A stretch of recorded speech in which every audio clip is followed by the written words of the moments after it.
chambers where he can collect coins and mushrooms. The chambers invariably lead to more pipes, which take Mario back to the surface. But the game creators also made a few secret pipes. These lead not to stinky sewers and disreputable fungi, but to new worlds, allowing Mario to skip levels by the dozen. According to video game lore, these warp pipes were created so game testers could evaluate later levels without having to beat early worlds over and over again. Some, however, suspect that these secret pipes were left as Easter eggs for fans to discover. Nate didn't care about why the warp pipes were there. He just sent his Mario straight to them. He raced through level 1-1, then broke a hole in the ceiling on level 1-2, and ran full speed on top of the level, until he found the secret chamber with warp pipes to worlds 2, 3, and 4.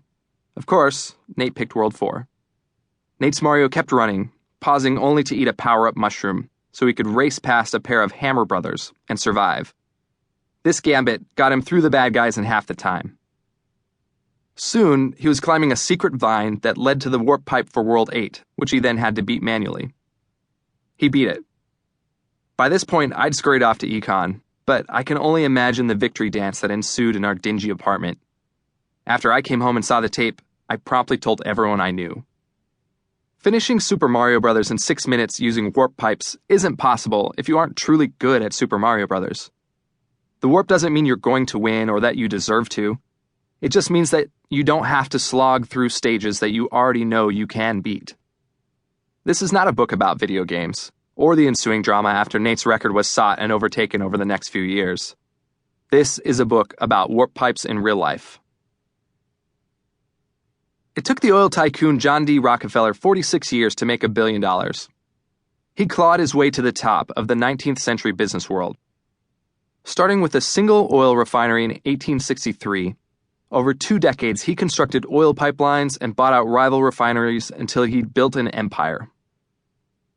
70 years later, the 1980s computer baron Michael Dell achieved billionaire status in 14 years. Bill Gates in 12.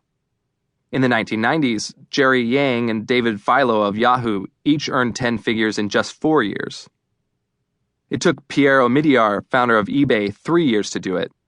And in the late 2000s, Groupon's Andrew Mason did it in 2. Sure, there's been inflation since Rockefeller, but there's no disputing that we've decreased the time it takes innovative people to achieve dreams, get rich, and make an impact on the world. And this has largely been due to technology and communication. A serious assessment of the history of technology shows that technological change is exponential, writes the futurist and author Ray Kurzweil in his famous essay, The Law of Accelerating Returns. So we won't experience 100 years of progress in the 21st century. It will be more like 20,000 years of progress at today's rate. Here we come, Star Trek. At the same time, many industries remain decidedly stuck in the past. Most large businesses stop growing after a few years. Formal education in many cases is so slow or out of date that venture capitalists pay bright people to skip school and start internet companies. Conventional wisdom outside of the technology industry on innovation and career building has hardly evolved since the 19th century. We're multiplying our capabilities as a civilization, and yet we still accept the notion that important societal progress, like combating inequality and crime, or even innovating in government and medicine, must take generations. Despite leaps in what we can do, most of us still follow comfortable, pre-prescribed paths. We work hard, but hardly question whether we're working smart.